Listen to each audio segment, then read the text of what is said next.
It is because of the uniqueness of the challenges that confront you are so unique to you that you feel like I'm up against it all by myself. There are moments in our lives that we feel completely alone. We feel as though no one knows what we're going through. If you don't know exactly what you want, or you let yourself get beyond that into something general, you're not going to achieve it. Clarity is power. You got to know the specific result you're after. What do you want? Why you're doing it. Most people will resist change. Most people will fight change as if change would be worse than what they're experiencing. Most people will not challenge the unknown. They won't just step out there. We go through the actions of commitment, but we're not really committed. We're not really connected. We're not really joined because we have no understanding of our responsibility to any relationship. Wonder what would have happened in school if you'd been committed. Wonder what would have happened in your marriage if you'd have really thrown your whole self. You've always been casual.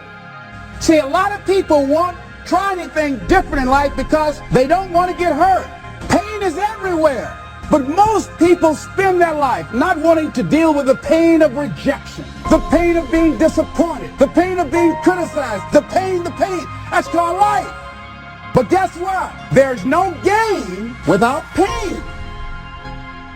Even if you were 40 or 50 or 60 or 70, doesn't matter. You're in the game now, and that's what counts. And all those quote unquote wasted years, they weren't wasted because you learned.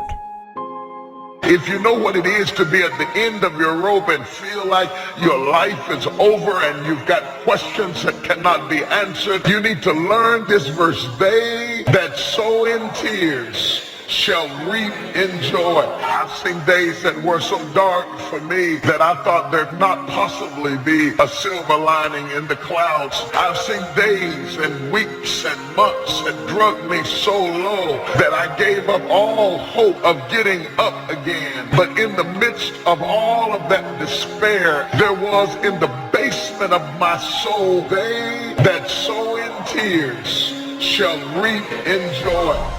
So you got to get yourself past that. The way to get past that is have enough reasons. Reasons come first, answers come second. Task intelligence, you got to know why you want it, have enough drive to make it happen, enough juice to make it happen. If you don't have enough reasons, you will not make it happen.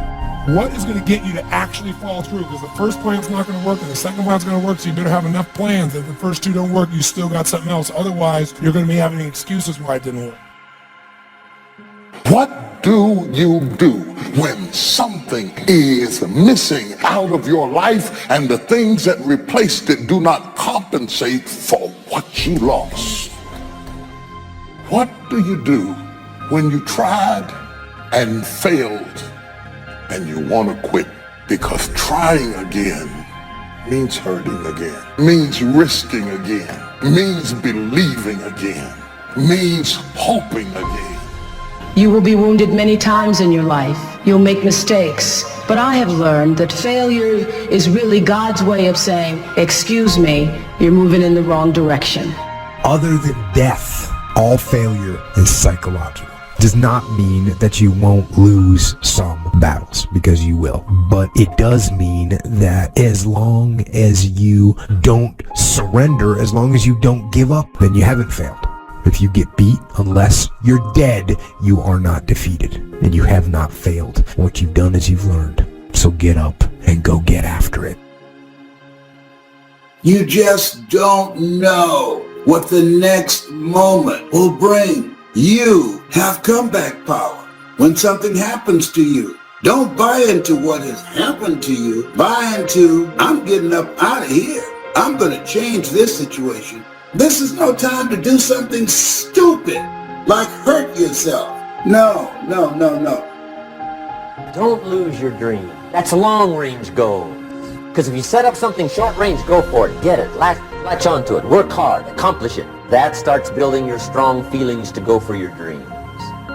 People who don't stop to clear their heads, they react. They don't respond. You're going to get through this. And you don't want to be radical. You don't want to be erratic. You got to assure yourself. You have to encourage yourself. We all live in this bubble. What you got to do to get the life that God wants you to have, you got to put more air in your bubble. Expand yourself. Take yourself out your comfort zone. If you stay in your comfort zone, that's where you will fail. Success is not a comfortable procedure. It is a very uncomfortable thing to attempt. So you got to get comfortable being uncomfortable if you ever want to be successful. As long as God wakes you up, that means he ain't through with you yet. You got a shot to correct it and get it right. And he kept waking me up. So I figured, okay, God wakes you up. That also means that he has something for you that you've yet to receive. You have to have a lot of passion for what you're doing because it's so hard that if you don't, any rational person would give up. It's really hard, and you have to do it over a sustained period of time. So if you don't love it, you're going to give up. And that's what happens to most people, actually. The ones that are successful loved what they did so they could persevere, when it got really tough. And the ones that didn't love it quit. So it's a lot of hard work, and it's a lot of worrying constantly. So you got to love it, you got to have passion.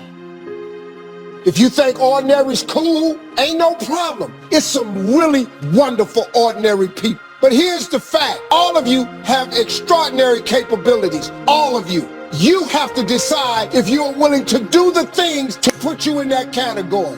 Rich people don't sleep 8 hours a day. He who loves to sleep and the folding of hands, poverty will set upon you like a thief in the night.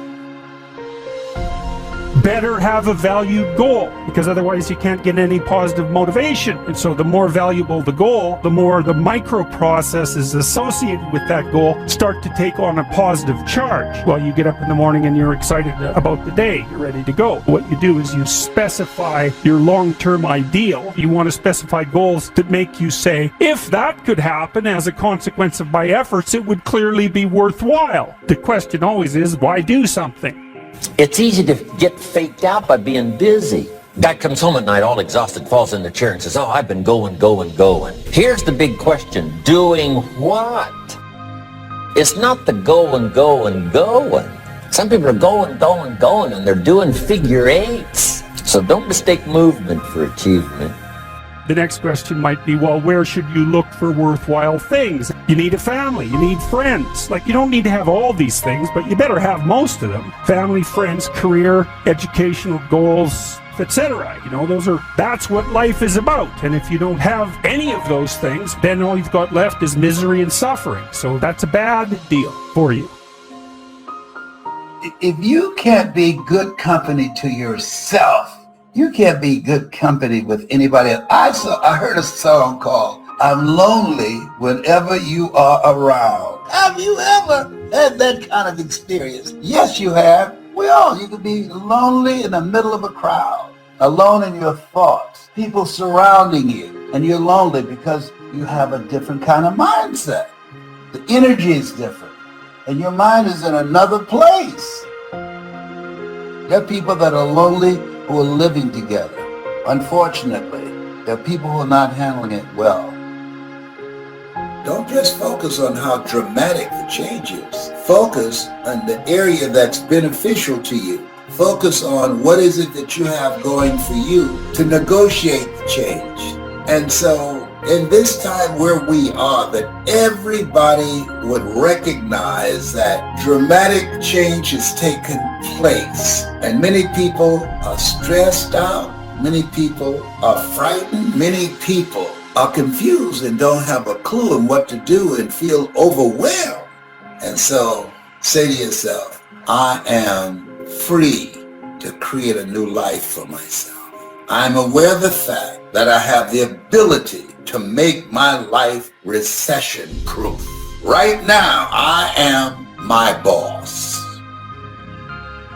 Who it is that you're trying to be, you aim at that, and then you use everything you learn as a means of building that person that you want to be. And that's fine, except you'll fail all the time then. You just won't know it until you've failed so badly that you're done. And that can easily happen by the time you're 40. I would recommend that you don't let that happen. Okay, so once you get your goal structure set up, you think, okay, if I could have this life, looks like that might be worth living. anxiety provoking and threatening, and there's going to be some suffering and loss involved and all of that. The goal is to have a vision for your life. Then you turn down to the micro routines. It's like, okay, well, this is what I'm aiming for. How does that instantiate itself day to day, week to week, month to month?